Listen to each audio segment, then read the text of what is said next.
मंडल को अपने ओर आकर्षित करे, वही तो श्री कृष्ण है। मैया ने बाबा को प्रणाम किया, वस्त्र अन्न इत्यादि दान करके बाबा की विदा की।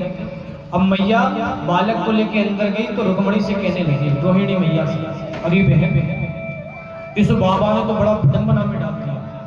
लाला उनका ऐसा नाम रखा कि बलुआ तो ठीक है कि बलराम तो मैं बोल लूंगी, लेकिन कृष्ण कहने में तो मेरी जीभ लड़खड़ाने लगती है। मैं तो मेरा नाम से ही पुकारूंगी। रोहिणी मैया कहे कि तुमने क्या नाम रखा है? कि कनुआ और बलुआ। भगवान श्री कृष्ण का नाम रख दिया कनुआ और बलराम जी का नाम रख दिया बलुआ। और यही स्थिति हमारी है। नाम की बड़ी महिमा शास्त्र में की गई है। अजामिल का पुत्र का नाम था नारायण, और अंत समय में जब अपने बच्चे को पुकारा तो उस परमपिता परमात्मा के दूत आकर उसको स्वर्ग की प्राप्ति करवा दी। बोलिए राधे राधे। इसलिए कोई रख देता है चिंकी, कोई रख देता है रोगी, कोई रख देता बबलू, अरे जिनका कोई नाम ही नहीं, टोपी कुत्ते का। अरे जिस नाम का अर्थ ही नहीं, ऐसे नाम रखना क्यों? अरे राम रखो नाम, कृष्ण रखो राम। अरे नाम अगर समझ में ना आए तो विष्णु सहस्त्र नाम निकाले। भगवान ने 1000 नाम, जो पसंद आए सो रख दो। लेकिन विडंबना तो ये है कि अगर कोई बच्चे का नाम हमने रख दिया कृष्ण, तो उसे शर्म आएगी जीवन में कि मेरा नाम कृष्ण क्यों रखा। हमारे पुत्र का नाम तो रोगी ही ठीक है, जो दिन भर रोता रहे वही रोगी है। इसलिए नाम की बहुत बड़ी महिमा कही गई है। सुखदेव जी कहते हैं कि भैया नामकरण करवाना बहुत ज्यादा जरूरी पंडित जी। अब पंडित जी ने बताया कि भैया नामकरण में टा अक्षर निकला है कि पंडित जी टा के थोड़ा सा रेप लगा दो, टे नहीं होगा। आप क्या पंडित जी बना दे आपके नामकरण में अक्षर लिख देंगे टे? अरे जो पंचांग में अक्षर निकलेगा वही तो आपको बताएंगे। पंडित जी कोई दूसरा अक्षर बता दीजिए। अरे पंचांग में जितने भी नामकरण के अक्षर थे, सारे नक्षत्र में, सारे अक्षर में समस्त देवी देवताओं के नाम छपे, लेकिन फिर भी हम अक्षर को भूलकर, उस शास्त्र को भूलकर इस लोक रीति, दुकरिया रीति के नाम रखते हैं। उन ब्राह्मणों के बताए हुए नाम को तो ध्यान ही नहीं देते। कोई कुछ रख रहा है, कोई कुछ रख रहा है।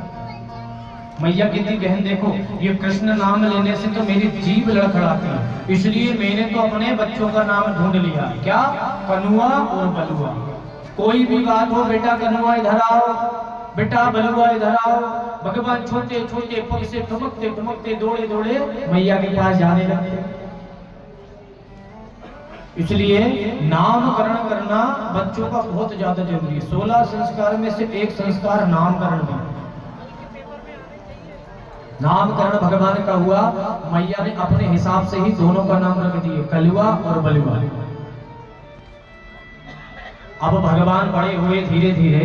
अब भगवान ने कहा कि भैया अब गोपियों के मनोरथ को पूर्ण करना चाहिए, क्योंकि गोपियों ने भगवान से आशीर्वाद मांगा था कि प्रभु जब आप उस युग में, त्रेता युग में जब लीला रचाओ ना, तो हमें अपने चरणों का स्थान दीजिए। हम आपको प्रीतम पति परमेश्वर बनाना चाहते हैं, और निरंतर जब तक आपके दर्शन ना हो तब तक हमारा जीवन व्यर्थ रहता है, हमें आनंद नहीं आता। इसलिए प्रभु आपसे निवेदन है कि आप निरंतर आपके दर्शन हमें हो, ऐसा कोई उपाय सोचिए। भगवान सोचने लगे कि भैया ग्वाल भी आ गया, गोपी भी आ गया, अब इनके मनोरथ पूर्ण कैसे हो?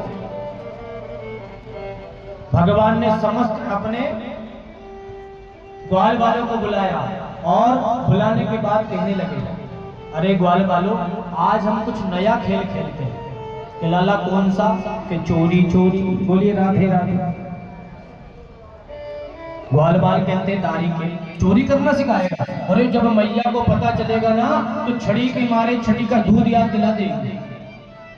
अरे तेरे घर में तो 9 लाख गाय, इतने दूध दही के भंडार भरे हैं, फिर भी तू चोरी करने का कहता है। भगवान के नाय नाय भैया, चोरी करने की कह रहे हो तो कोई धन दौलत जेवरात की नहीं। अरे चोरी करेंगे माखन की, मिश्री की, मधुमंगल बोलता है लाला दारी करे, अरे दही दूध खाने की कोई चोरी करेगा? अरे तेरे घर में तो इतना दूध दही के भंडार भरे, चाहे जितना तू खा सके। भगवान कहते हैं सुनो, एक ग्वाल की तरफ उंगली करके बताते हैं कि जब हमने इस श्रीधामा से पूछा कि भैया तू इतना 1.5 हड्डी का क्यों हो रहा है, इतनी हालत तेरी बेकार क्यों है, तो पता है ये श्रीधामा क्या कहता कि लाला मेरे घर में जितना दूध दही होता है मैया सारा मथुरा बेच के जाती है, कुछ नहीं बचने देती।